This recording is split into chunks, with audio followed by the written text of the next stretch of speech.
Hello बच्चों, कैसे हैं आप सब। I hope you all are doing well.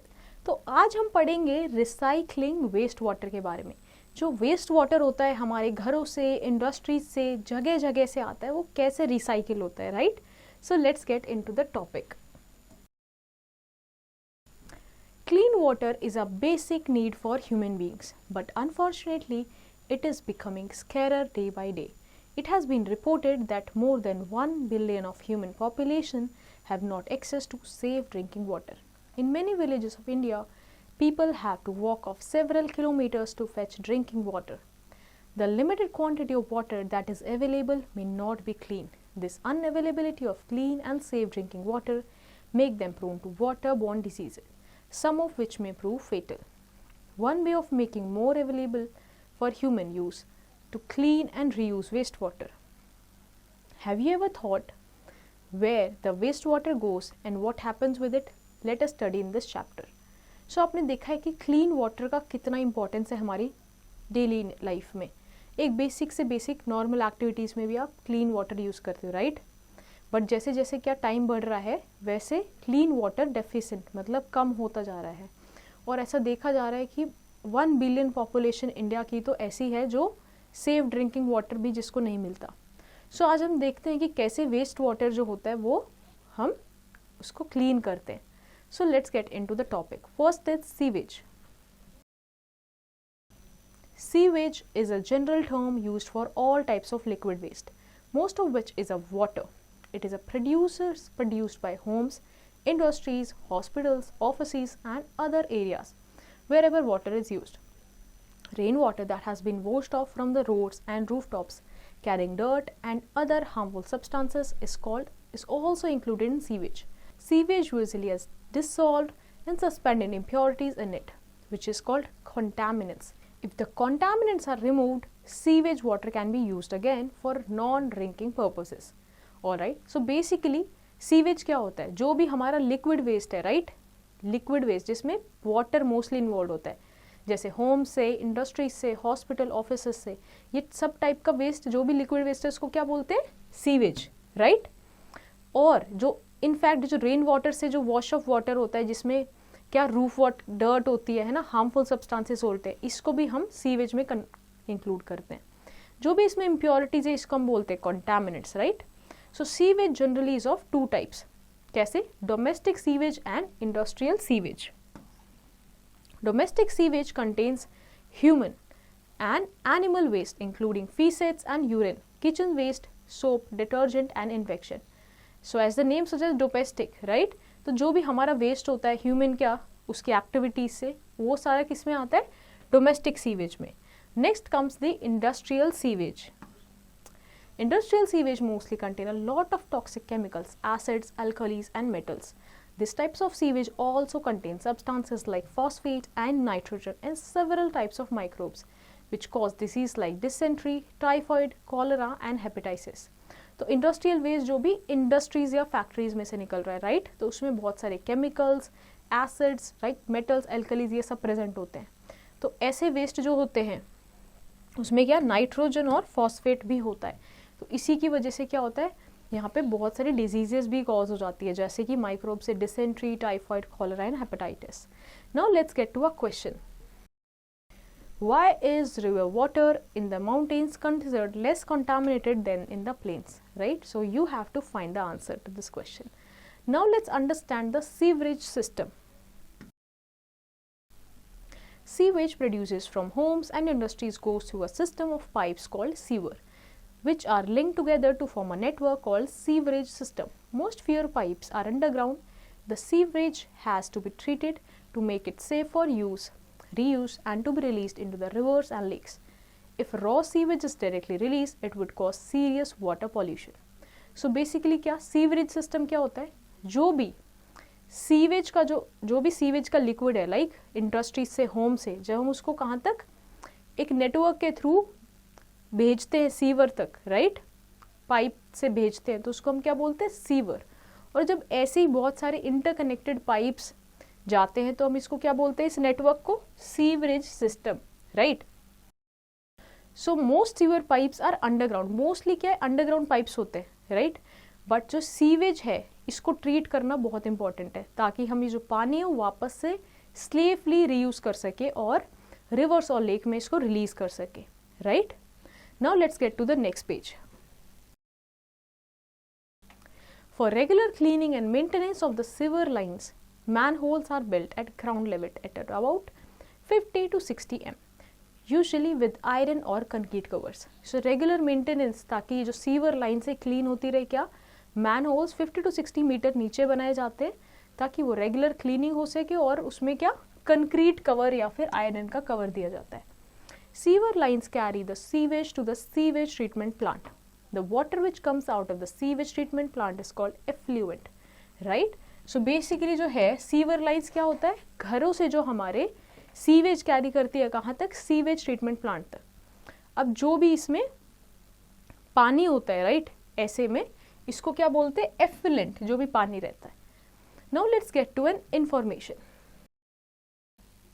A sanitary sewer, also called a foul sewer, is an underground carriage system specifically for transporting sewage from homes and commercial buildings through the pipes to treatment of disposal. Okay, so basically sanitary sewage क्या होते हैं, ऐसे underground carriage system होते हैं जो transport करते हैं sewage से, सीवेज को घर से और कमर्शियल बिल्डिंग से कहाँ तक, ट्रीटमेंट प्लांट तक, right. Now let's get to a question. Why do faulty sewer lines increase the risk of waterborne disease? Right? So you have to find this answer. Now let's go to the next topic. Wastewater Treatment Plant, WWTP. One of the cities have sewerage system that carry sewage to wastewater treatment plants. Once treated, the wastewater is released into rivers and lakes. Such water is free from pollution. In wastewater treatment, there are 4 stages involved. So जो waste water है, right, उसको एक procedure से treat किया जाता है ताकि जब हम उसको डिस्पोज ऑफ करें तो हम उसको एक सही तरीके से रिवर्स और लेक में ट्रीटेड वेस्ट वाटर को ही डालें, राइट, ताकि पोल्यूशन क्रिएट ना हो, ताकि जो भी हम वाटर डाल रहे हैं वो फ्री हो पोल्यूशन से. तो वो क्या स्टेजेस है, let's see this. First is the preliminary stage. At this stage, sewage is passed through bar screens to remove large impurities such as plastic packets, rags, cans, sticks and similar objects. Then the filtered sewage is sent to the chamber where the speed of the incoming wastewater is carefully controlled to allow sand, dirt and stones to settle. So basically preliminary stage में क्या होता है, पानी को, जो भी पानी आ रहा है उसको बार स्क्रीन से फिल्टर किया जाता है. जो भी मोटा मोटा आपके पास यहाँ पे क्या होता है, इम्प्योरिटीज होती है, कैन, स्टिक्स, वो इसमें रह जाती है, राइट. अब उसके बाद जहाँ पे जो सीवेज होता है उसके बाद इसका क्या स्पीड भी रेगुलेट की जाती है इस चैम्बर में ताकि जो भी इनकमिंग वेस्ट वाटर है उसमें जो भी सैंड, गर्ट है, स्टोन है, राइट, वो नीचे सेटल डाउन हो जाए. Second stage is the primary stage. Wastewater is then made to pass through sedimentation tanks where organic matter like feces settle down at the bottom. This is removed with the help of scraper. Then air is passed into the water through the shimmer. The bubbles thus formed bring up suspended floatable material like grease and oil which is removed. Now the remaining liquid called clarified water is sent to secondary treatment. अब ये जो waste water हमने अभी क्या किया, preliminary stage से जो गुजारा, उसके बाद ये जाता है सेडिमेशन टैंक में. सेडिमेंटेशन टैंक्स में क्या होता है, जो भी भारी मटेरियल जैसे ऑर्गेनिक मैटर जैसे फीसेड्स हो गए, ठीक है, वो सेटल डाउन हो जाते हैं नीचे और फिर वो स्क्रैपर की मदद से उनको निकाल दिया जाता है, राइट. इसके बाद क्या होते हैं, इसमें एयर पास करते हैं जिसकी वजह से एयर बबल्स की वजह से क्या होता है, जो भी सस्पेंडेड फ्लोटेबल मटेरियल होता है जैसे ग्रीस हो गया, वाटर हो गया, वो भी ऊपर आ जाता है और उसको हम रिमूव कर सकते हैं. अब जो भी बचा हुआ पानी है, जैसे जो ग्रीस और स्क्रैपर से रिमूव करने के बाद जो पानी बचा उसको हम क्या बोलते हैं, clarified water. Now this clarified water goes for the secondary stage. The clarified water is sent to the aeration tank. Air is pumped into the tank which allows the growth of aerobic bacteria. These bacteria consume remaining organic contaminants such as feces, food waste, soap left and other matter still left in the water. The solid part ultimately settle down at the bottom after the action of bacteria as activated sludge and the water is removed from the top. The activated sludge after drying is used as manure. So अब क्या होता है, clarified water जाता है aeration tanks में, right. यहाँ पे क्या करते हैं, एयर पंप की जाती है इन टैंक्स में जहाँ पे एरोबिक बैक्टीरिया की ग्रोथ होती है. तो जो एरोबिक बैक्टीरिया होता है, क्या जो भी अनकंज्यूम्ड मटेरियल है, राइट, जैसे फीसेट्स, फूड वेस्ट जो भी है ना बच जाता है, उनको ये कंज्यूम करते हैं और एक सॉलिड पार्ट में इसको कन्वर्ट कर देते हैं कंज्यूम करने के बाद, जिसको हम क्या बोलते हैं, एक्टिवेटेड स्लज, जो धीरे धीरे सॉलिड होने की वजह से क्या नीचे सेटल हो जाता है. ठीक है, नीचे सेटल हो जाता है. फिर हम उसको कैसे, वाटर को ऊपर से रिमूव कर लिया जाता है और ये स्लज को एज अ मैन्योर हम यूज कर सकते हैं. So next comes the tertiary stage, right. अब यहाँ पे हम सेकेंडरी स्टेज के बाद जाते हैं टर्शरी स्टेज पे. Tertiary stage or final cleansing and disinfection. At this stage, water is removed from the top. Compressed air is passed through it and disinfectant such as chlorine is added to kill microorganisms. So basically क्या करते हैं, ऊपर का जो top का पानी है वो निकाल लेते हैं, compressed air उसमें पास करते हैं और क्या उसमें क्लोरीन ऐड करते हैं, जैसे डिसइंफेक्टेंट्स है ये, और जो भी इसमें माइक्रोब्स होते हैं वो किल हो जाते हैं. Now let's move to the next page. Thus, treated water is finally released into natural water bodies like lakes and water. अब जो भी वाटर होता है उसमें क्या हमने उसके जो भी उसमें कंटामिनेंट्स थे वो हटा दिए और साथ में उसको डिसइंफेक्ट कर दिया. अब हम उसको फाइनली वाटर बॉडीज में रिलीज कर देते हैं, right. Now let's get to an information. In India the domestic sector is responsible for most of the waste water generation. According to a study by the Central Pollution Control Board, 70% of the total municipal sewage and effluent from over 900 cities and towns is being released untreated into rivers, which are a major source of drinking water. This contributes to the high incidence of water-related releases in the country.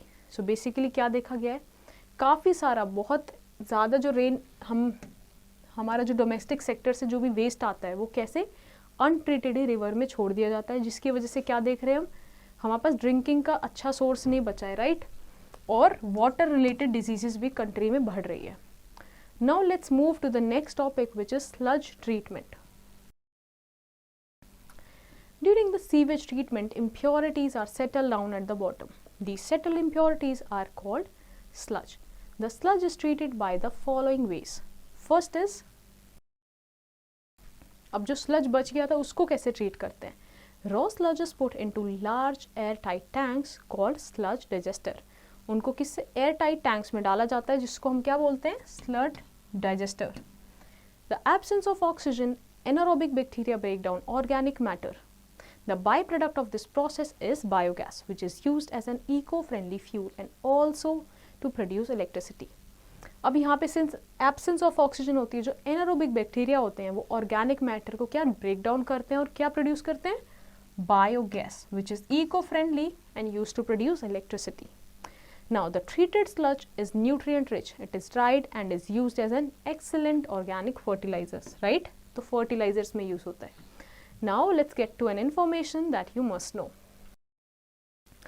The eucalyptus plant is among the world's biggest and tallest as well as one of the quickest growing tree species. The eucalyptus plant's ability to efficiently take up water from the soil can be used in extracting water from the sewage or wastewaters. The tree can take up water and convert into water vapor through transpiration. The water will be eventually land on the earth as rain.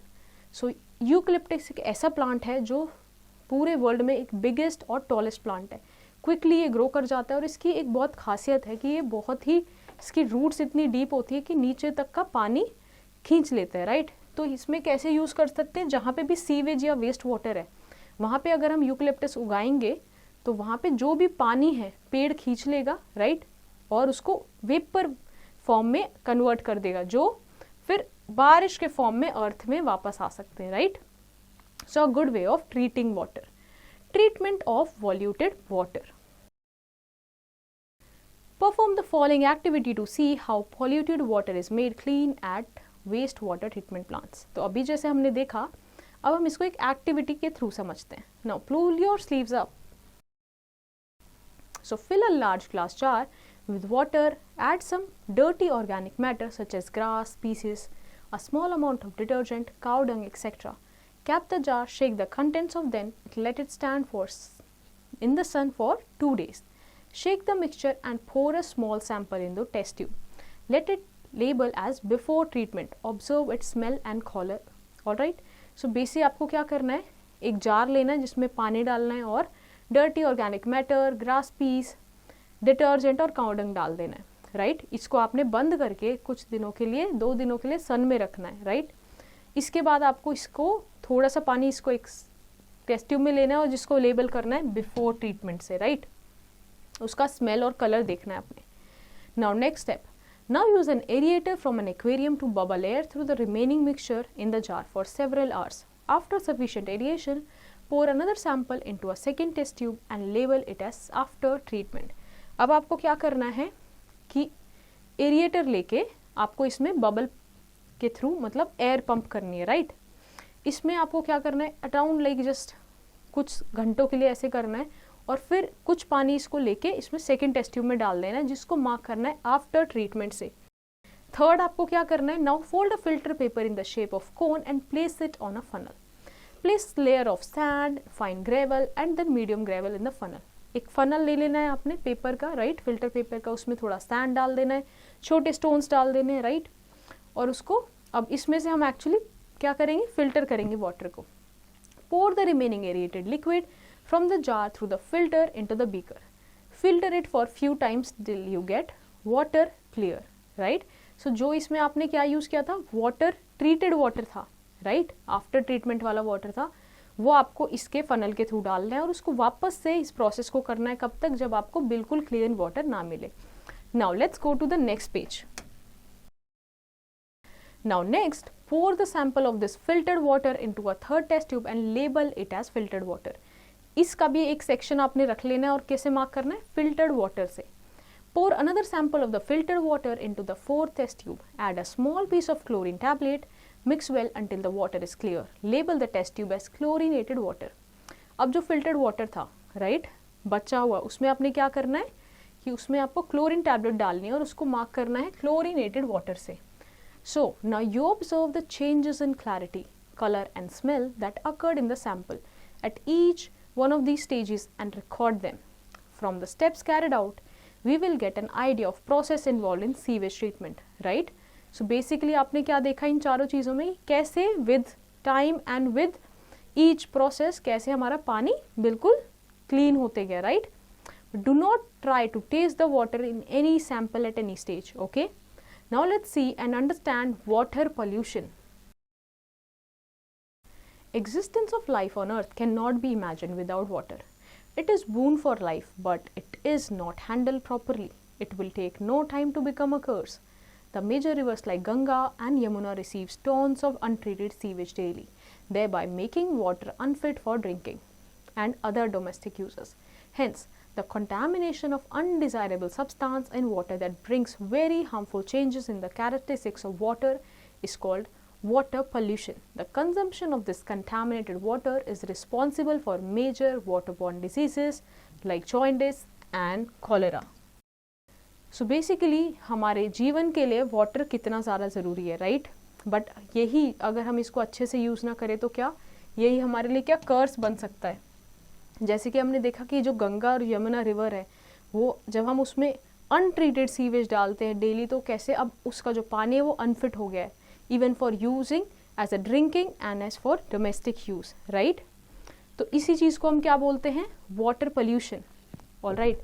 और जब ये water हम जो कभी कभार क्या water पीने के लिए यूज़ कर लेते हैं, तो इनसे हम क्या देखते हैं कि हमें जॉइंडिस, कॉलेरा जैसी बीमारियाँ होती है. It is said that the solution to pollution is dilution. When small amount of sewage is discharged into a flowing water body, purification occurs as a natural process. But the large quantity of sewage generated by cities cannot be purified by natural process. This makes it necessary to purify wastewater before disposal.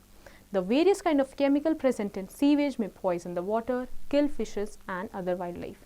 तो ऐसा बोला जाता है solution of to pollution is dilution. तो अगर हम जो polluted water है उसको अगर हम डाइल्यूट कर दें, अच्छे पानी में मिला दें, तो क्या नेचुरली वो क्या प्योरीफाई हो जाएगा, बट जो हमारा वेस्ट है सीवेज वो इतना ज़्यादा जनरेट होता है सिटीज़ से, तो वो हम नेचुरली कर नहीं सकते।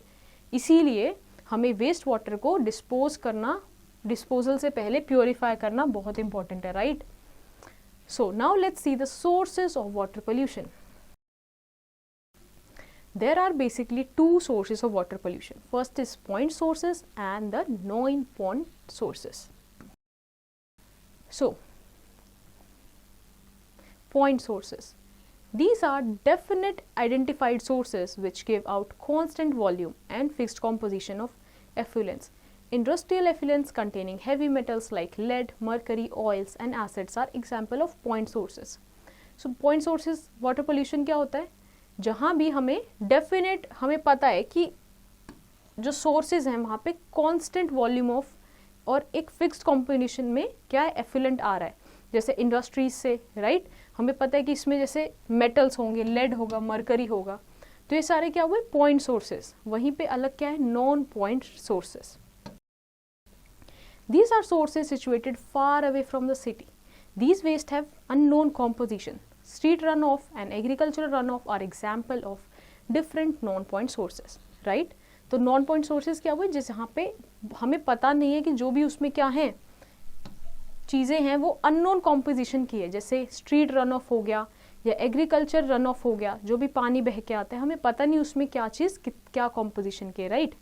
Now let's understand the causes of water pollution. Water pollution is caused due to several reasons. Here are few major causes of water pollution. So one of them is sewage and wastewater. Sewage, garbage and liquid waste of households, agricultural lands and factories are discharged into lakes and rivers. These waste contain harmful chemicals and toxins which makes the water poisonous for aquatic animals and plants. Right? तो हम water pollution कैसे होता है, जैसे sewage या waste water से, जो भी हमारा यहाँ से वेस्ट वाटर आ रहा है लिक्विड वेस्ट, अगर हम उसको डिस्चार्ज कर देते हैं लेक्स और रिवर्स में डायरेक्टली, तो क्या उसमें हार्मफुल केमिकल्स होते हैं, टॉक्सिन्स होते हैं जो एनिमल्स और प्लांट के लाइफ के लिए भी अच्छे नहीं होते। Now let's go to the next page. Next way is through pesticides. Pests are the living organism that harm the crop and affect the crop production. Pesticides are used to kill the pest. They are toxic chemicals and when washed by rainwater get collected in the rivers, streams or even groundwater. They pollute the water and thus harm the living organism consuming it. So pesticides हम क्या होता है जो normally हम crops grow करते हैं तो उसमें पेस्ट लग जाते हैं कई बार, राइट। तो उसको हम किल करने के लिए क्या यूज़ करते हैं पेस्टिसाइड्स, राइट। बट ये जो पेस्टिसाइड्स होते हैं ये क्या होते हैं केमिकल सब्सटेंस होते हैं, ये हम यूज़ तो करते हैं बट ये केमिकल सब्सटेंस होते हैं जो टॉक्सिक भी होते हैं। जब रेन वाटर आता है तो इसको बहा ले जाता है और कहाँ पे स्ट्रीम्स में, रिवर्स में, ग्राउंड वाटर में पेस्टिसाइड चले जाता है। तो इस तरीके से क्या ऑर्गेनिजम्स को भी और क्या वाटर को भी पोल्यूट करते हैं। Another way is through eutrophication. Excessive use of fertilizers in farmlands and gardens have an adverse effect on aquatic life. The nutrients and fertilizers run off from the farms and gardens and find their way to freshwater bodies. These nutrients serve as a food for the algae and promote their growth, causing algal blooms. These algal blooms consume oxygen dissolved in water, causing threat to aquatic animal and plant life. So basically जब हम बहुत ज़्यादा farm land पे या gardens पे fertilisers डाल देते हैं, राइट, तो और इससे क्या होता है एक्वेटिक लाइफ भी बहुत ज़्यादा इफेक्ट हो जाती है। कई बार जब फिर बारिश होती है तो क्या होता है यही सारी चीज़ें रन ऑफ होके कहाँ पे जाती है फ्रेश वाटर बॉडीज़ में चली जाती है। अभी जो फ्रेश वाटर बॉडीज़ में जा रही है फर्टिलाइजर्स, राइट, ये कैसे एक्ट करते हैं एल्गी के लिए, ये फूड की तरह काम करते हैं और फिर वहाँ पे जब एल्गी की ग्रोथ हो जाती है तो उसको क्या बोलते हैं एल्गल ब्लूम। एल्गल ब्लूम जब पूरा ऑक्सीजन कवर कर लेता है फ्रेश वाटर बॉडी को तो वहाँ पे ऑक्सीजन की कमी हो जाती है जिसकी वजह से थ्रेट किसको है एक्वेटिक प्लांट एंड लाइफ को, right. So this is an exercise that you have to do, say true and false. Now let's go to the next thing which is infectious organisms. Many infectious organisms contaminate the water sources, thus causing many waterborne diseases like cholera, typhoid, dysentery. Open drains or sewage becomes breeding sites for infectious organisms, making drinking water unfit for drinking. Likewise, untreated human excreta, is a health hazard causing water and soil pollution. People defecating in open fields along banks of rivers or railway tracks becomes the cause of pollution, both surface and groundwater. अब infectious organism से क्या होता है, बहुत सारे जो ऐसे infectious organisms हैं राइट, जो वाटर को कंटामिनेट कर देते हैं, वाटर बॉर्न डिजीजेज जैसे कॉलेरा हो गई, टाइफाइड हो गए राइट, इससे कॉज हो जाते हैं. तो जहाँ पे भी ओपन सीवेज होता है या फिर राइट ओपन ड्रेन्स होते हैं, तो इसमें क्या होता है, ऐसे एनिमल्स की ब्रीडिंग स्टार्ट हो जाती है और इन्फेक्शियस ऑर्गेनिज्म ग्रो कर जाते हैं. फिर उसके बाद अगर हम इसको ड्रिंक कर लें राइट, या फिर इसको हमारी बॉडी के अंदर चला जाए थ्रू प्लांट्स या फिर सॉइल, तो ये हमारे लिए एक हेल्थ हैजार्ड कॉज कर सकते हैं right. Now let's see the prevention of water pollution. कैसे हम वाटर पोल्यूशन को प्रिवेंट कर सकते हैं. First way is through non-biodegradable products like disposable glasses, plates, plastic, etc. should not be thrown into the drain as they can cause clogging of the pipes. Instead, make use of reusable articles, right? तो हमें biodegradable plant चीज़ें use करनी है, जैसे कि glasses, plates होती है biodegradable, ताकि वो reuse हो सके, right? और वो जो भी पाइप है उनको clog ना करें. Second way could be, it is better to throw substances such as cooking oil and ghee into the garbage bin than into drain because they can sometimes cause fibrous material like hair to clump together and clog pipe. तो जो भी air या जो greasy चीज़ें हैं वो हमें कहाँ, गार्बेज में डालनी चाहिए rather than the drain, क्योंकि वो ड्रेन को क्लॉग कर सकते हैं. Next is through chemicals like paints and medicine should not be thrown into the drain because they can kill microbes that help in purifying water. कई बार जो chemicals होते हैं, जो मेडिसिन होती है, वो भी हमें क्या ड्रेन में नहीं फेंकने चाहिए. क्यों? क्योंकि वो जो ड्रेन में कई सारे ऐसे माइक्रोब्स होते हैं जो उनको प्योरीफाई कर रहे होते हैं वाटर को राइट, इसलिए वो किल हो सकते हैं. Next way could B vegetable waste should be collected for composting because when these waters are thrown into the drain, these waste block the flow of oxygen which can hamper the degradation process, right? तो जो vegetable waste है like जो भी composting के लिए use किया जाता है राइट, उसमें क्या है कि वो ड्रेन में नहीं फेंकना चाहिए. क्यों? क्योंकि वो वेस्ट को ब्लॉक कर देगा, वहाँ पे क्या है ऑक्सीजन का फ्लो बंद हो जाएगा और वो डिग्रेडेशन प्रोसेस को हैम्पर कर सकता है right. Now let's go to the next page. Other way could be, farmers should try to use natural fertilizers and pesticides. They should not overuse them as chemicals can get into the underground water due to water cycle, right? तो farmers को क्या natural fertilizers should use करना चाहिए और pesticides या जो भी chemical चीज़ें हैं वो avoid करनी चाहिए, क्योंकि उसमें क्या होता है जब हम chemicals use करते हैं तो ground water में भी चला जाता है और water cycle disturb होती है. Now let's study about sanitation and diseases. The major cause of disease and deaths in many developing countries is polluted water. Every year in developing countries, thousands of children are becoming victims of waterborne diseases like diarrhea, cholera, typhoid, etc. Right? Okay. तो बहुत सारी reasons क्या हैं disease cause होने के, water pollution की वजह से, right? हम ऐसा देख रहे हैं कि waterborne diseases भी बहुत सारी हो रही है, जैसे diarrhea, cholera, typhoid. इसीलिए क्या need है, sanitation की ज़रूरत है. Our country has a rural background and most of the villages has lack proper sewage system. Almost 700 million people have no toilets in their homes. In India, 60% of the population defecate in open fields, dry riverbeds or the bushes, on the roadside, beside railway lines and canals of any vacant lands. Human feces cause water and soil pollution. Human feces or persons suffering from diseases like cholera, typhoid and jaundice contains several microbes which may contaminate the underground water and surface water. Contaminated water that is consumed may result in waterborne diseases including hepatitis, typhoid, cholera and dysentery. Although most of these microorganisms may be harmless, only a few of the dangerous ones can cause infection. Polio is a cripple disease that spreads by drinking polluted water. जो हमारा country है उसमें अभी भी since it is a developing country तो देखा गया है 60% पॉपुलेशन अभी भी क्या ओपन में डेफिकेट करती है, ओपन फील्ड्स में, रिवर बेड्स में, बुशेस में, कहीं रोड साइड, कैनाल्स, ऐसी जगह पे.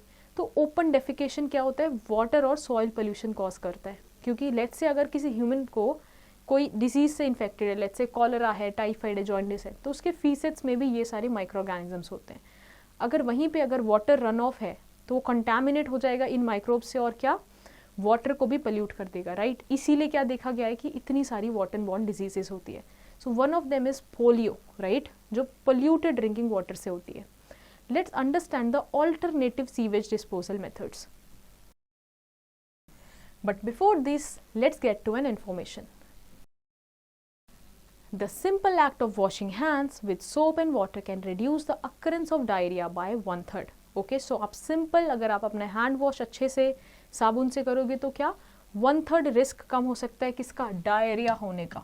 All right, now sanitation can be improved even without a conventional sewage disposal system. The important thing to make sure that human waste does not come in contact with water sources, right? तो basically जो एक conventional sewage disposal system है उसके अलावा भी हम दूसरे method use कर सकते हैं, राइट, फॉर सैनिटेशन। सो बस इसमें एक चीज़ क्या ध्यान रखनी है, जो भी ह्यूमन वेस्ट है वो क्या पानी के कॉन्टैक्ट में ना आए। This can be done by setting up a septic tank. A septic tank consists of a covered underground concrete tank which is sealed from the outside air. Wastewater containing feces enter the tank where the solid settles and succumbs float. In the absence of air, anaerobic bacteria slowly digest the fecal matter and turn it into a odor-free sludge, which is taken out periodically. The clear water from the tank is usually let into an open drain field where it is soaked into the soil. So basically क्या करते हैं, एक septic tank में क्या करते हैं, जो भी ह्यूमन का वेस्ट होता है, राइट, उसमें डाला जाता है और उसको बिल्कुल बाहर से सील कर दिया जाता है। तो इस केस में क्या होता है, जो एनारोबिक बैक्टीरियाज होते हैं, राइट, उस पे ट्रीट करते हैं, राइट, जो भी फीकल मैटर है उसको डाइजेस्ट कर देते हैं और उसको बना देते हैं किसमें, ऑड और फी स्लज बना देते हैं उसका, right.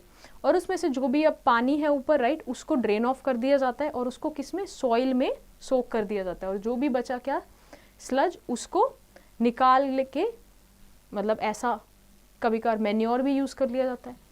On the other hand, composting toilet is an aerobic processing system that treats excreta typically with no water or small volume of flush water by aerobic decomposition. This usually a fastest process than the anaerobic decomposition in the septic tank. दूसरा तरीका क्या है, composting toilet. इसमें क्या होता है, aerobic process से जो भी एक्सक्रीटा है उसको क्या बहुत ही कम वाटर में उसको डिकम्पोज किया जाता है एरोबिक कंडीशन में। ये क्योंकि एक फास्ट प्रोसेस है तो ये एक बेटर माना जाता है किससे, सेप्टिक टैंक से। Now let's see and understand about sanitation eight public places. Public places पे हम कैसे साफ सफाई रख सकते हैं।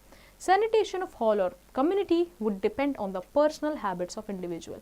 This would help to maintain healthy and protected environment. There are several basic rules for sanitation in public places which are as follows, right? तो person to person हम जितना पर्सनल हैबिट्स रखेंगे, अच्छी हैबिट्स रखेंगे, उतना ही सैनिटेशन हम रख पाएंगे। So these are, there should be sufficient toilet facilities with wash basins for cleaning hands with clean water and soap for the maximum number of people using the toilet during the day, right? तो जो भी toilets हैं, right, public toilets हैं, वहाँ पे क्या wash basin होना चाहिए ताकि अच्छे से इंसान हाथ धो सके सोप से, right. Next, the water supply should be regularly tested to ensure that there is no contamination. Water supply भी क्या regularly test करना चाहिए for contamination. Now let's go to the next page. Other ways use dustbin to throw litter or waste. If you cannot find dustbin, carry the waste home and throw it in the dustbin of your house. Okay? So basically आपको dustbin में ही litre throw करना है, अगर वहाँ पे नहीं मिल रहा तो अपने घर लेके अपने डस्टबिन में थ्रो करना है। Maintain proper disposal of human excreta and other domestic waste, right? तो जो भी आप waste produce कर रहे हो, domestic waste और human excreta, make sure you dispose it properly. Another way, use mineral water or water from filter installed at public places for drinking purpose only, right? तो जो भी mineral water आप public places पे use करते हो उसको केवल drink के purpose के लिए use करें। Caring for environment is our primary responsibility. We should all take care and try to make the best of waste. All right? इसीलिए हमें एनवायरनमेंट को क्या प्रोटेक्ट करना चाहिए, उसका केयर करना चाहिए और उसका बेस्ट आउट ऑफ वेस्ट निकालना चाहिए. Now let's go to the word finders. Contaminants, agents that pollute the environment. Sewer, a pipe that carries away domestic and industrial waste for treatment and disposal.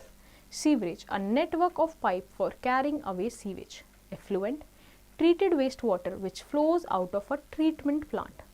Sludge, solid organic material that settles in tanks during sewage treatment and is used as an organic fertilizer. Biogas, gaseous fuel, especially methane, produced by fermentation of organic waste. Aeration, passing air, water to add oxygen. Composting, decomposition of organic matter by the action of bacteria.